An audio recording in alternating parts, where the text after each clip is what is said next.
ایک نہ ایک بک ایسی ضرور ہوتی ہے جس کو ہم پڑھتے ہیں اور ہمیں لگتا ہے کہ this is the best book of the year. پچھلے سال I read reluctant fundamentalist and I felt کہ دس از دی بیسٹ بک. اور اس سال 2026 میں this is the best book that I read. اور مجھے برا لگا، اس لیے برا لگا کہ میں نے اتنے عرصے بعد اس کو کیوں پڑھا ہے، ٹو انجوائے اٹس بیوٹی. اور اس کو پڑھنے کے جب میں نے پڑھا اس کے بعد پھر میں نے محمد حنیف کے انٹرویوز دیکھے and his interviews were so much good, like my favourite thing in کو سننا.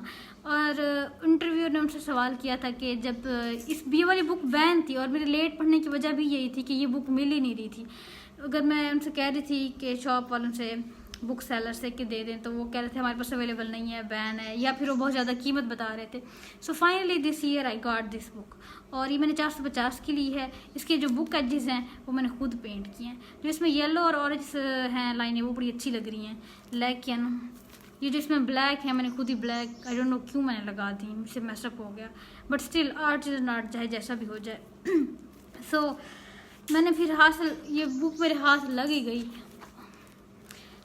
تو یہ بک مجھے مل ہی گئی اور جب میں نے پڑھی اٹ واز سو آسم. اچھا، اس بک کے جو بین ہونے کا وہ ہے، وہ رائٹر محمد حنیف کہہ رہے تھے کہ انگلش میں جب یہ بک پبلش ہوئی تھی، I mean it's written in English, تو تب کسی کو کوئی مسئلہ نہیں ہوا تھا، اٹ وازنٹ بینڈ، کوئی چھاپے نہیں مارے گئے. لیکن وین ناؤ جب یہ ٹرانسلیٹ کی گئی ہے اردو میں، تو اب پبلشرز کے ان کے آفس وغیرہ میں چھاپے مارے جانے لگے.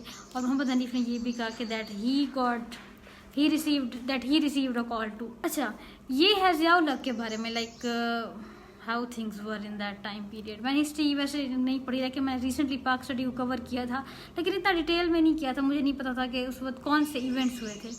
آئی ڈونٹ نو کہ اس میں جو لکھا ہے وہ سچ ہے یا نہیں ہے. میرا ارادہ تھا کہ میں اس کو ویریفائی کروں گی، پھر ہسٹری پڑھوں گی، پتہ چلے گا، لیکن پھر میں نے نہیں کیا، میں نے دوسری بک سٹارٹ کر دی.